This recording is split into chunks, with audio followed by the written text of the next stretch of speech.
Hello folks, NC4XL, North Carolina for extreme lovers.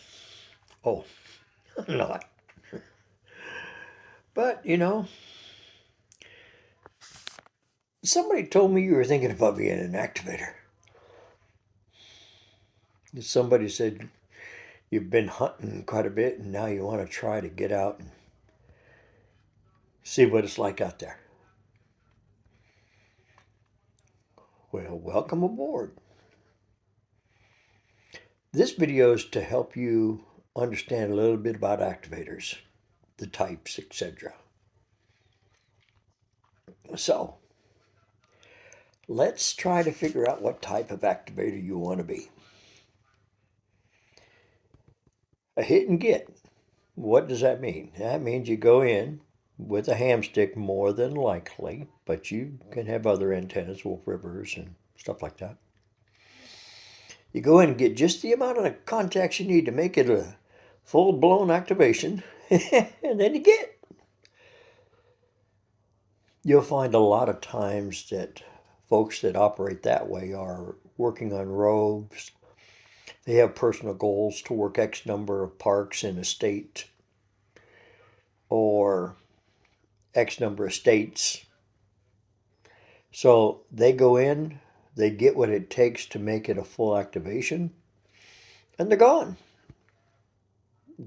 Remember, we're talking about types of activators. It's okay. There's no perfect activator, and there's no one-way activation. It all depends on the activator. Then you got those that are QRPers. That means they run strictly low power. They run probably compromised antennas or end-fed antennas, and they're not going to do it with a lot of power. Two things happen. They're not going to get a lot of contacts at first until people learn that they're out, and also that they're spotting on the spotting page, because that spotting page is a nice device to help us activators to have people come our way. But when you're running QRP, the opportunity of being heard is not always as great as if you were running 100 watts. Okay? But that type of activator, that's what they choose. Now they can run sort of like a hit and get 10, 12, 15. Or they can stay there for 2, 3, 4 hours and just keep working them. If they're running QRP, it takes a little longer. If they run QRO, where they beef the power up a little bit more people are going to hear them, and now they're creating the pileup. Some people don't like that. So that type of activator is choosing to run a little lower power, have less pileups, may not be heard as far away as you would think. But I'll tell you what, some QRP stations that I've worked in the past couple months make your head turn. I cannot say that they're not running QRP, but for a QRP station, they're running an awesome signal. So that QRP activator is not necessarily looking for major pileups. Okay? Then, on the same note, you have activators that go out camping and they're satisfied with 12, 15, 20 contacts, and they're not going to do any more. Why? They've got their fill on all that they want to do. And respectfully, we understand. Then you're going to have the activators that are focusing on kilos.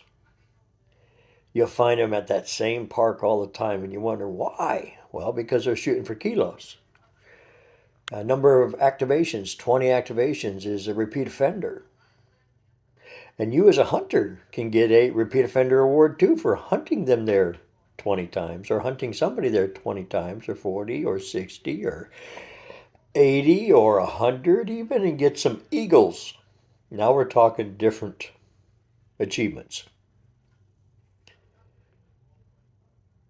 You have people who are just out for enjoying the park. And the park is more important than the activation. Again, folks, those type of activators are awesome. It takes all varieties of us. I saved the best for last. No, I saved me for last. And I'll share that with you now. And I don't want you to be like me. I want you to be whatever you want to be, the activators that you want to portray. If you go out there 100 watts and you want to spend 2 hours and that's your limitation, then that's what you do. Now, let's share the what do you call, OCD type person? Oh, I'm talking about me, not you. I'm the kind of an activator that's not going to run 4, 5, 6, 7 parks in a row in a day because I just don't have it in me. And that's just me, myself, and I. We have to live with that. But there's people that'll do that. But the kind of activator that this old man is, I'm out there for the number of contacts that I can make at that park or parks and still make the hunter, that's you, feel that you are appreciated from the heart, that you're not just a 5'9" next. Okay?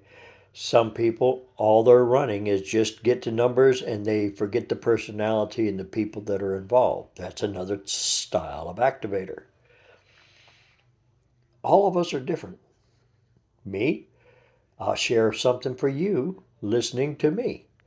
I paper log. Whether it's 200 contacts or 450, 480. I've almost had a 500 contact day. And I paper log.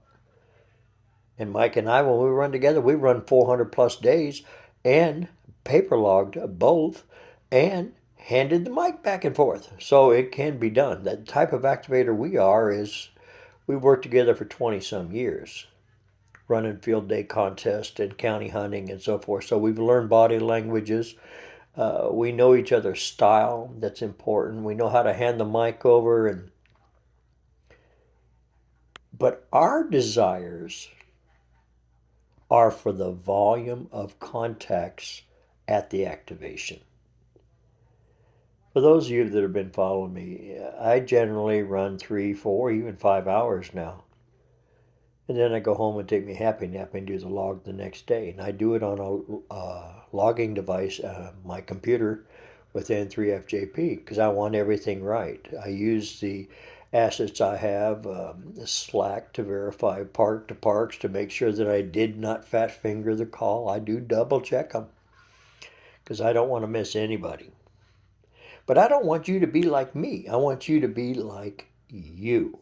Whatever type of activator you want to be, you choose it. On one final note.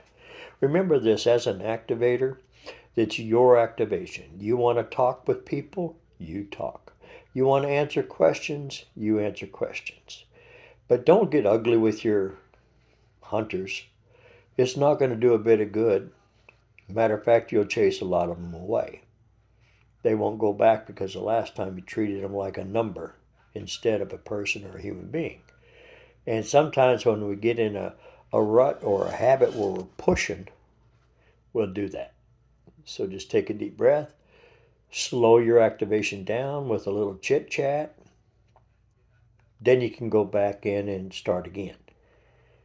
You control your activation. The hunter doesn't. If you want to take a list, ask the folks, spread them out. Hey, simple guys and gals, spread them out. If you don't like people doing 2 or 3 calls, tell people, hey, just give me your call one time. It's your activation. You know, enjoy what you do while you're out having fun. The hunters will learn you and they will work your way. They really will. But most everybody is brought up in a contest background, field day event background, stuff like that, and they just do the habits. Well, sometimes it's up to us to slow things down a little bit and have a little fun while we're at it. I appreciate you listening.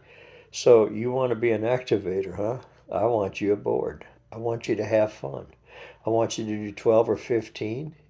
I want you just to Go park to parks. Don't spot yourself. Don't advertise. Just do park to parks for an activation. Get your 12 or 15. Go home. Log it. Upload it. Have a ball with it. When you get ready, you'll go from QRP to QRO, or you will go straight to QRO 100 watts. You'll find the time, and you're going to be excited about it, and you're going to continue to grow in your Parks on the Air experience. Again, thanks for your time. This isn't for everybody. It's just for those people who are crazy enough like me to be an activator. And on the 21st of April, 2023, I'll have had 2 years of activating. So it is an addictive hobby. May God bless NC4XL, North Carolina for extreme lovers. Have fun, everyone. I'll hope to hear you on the air and start working you for that repeat offender Hunter 70.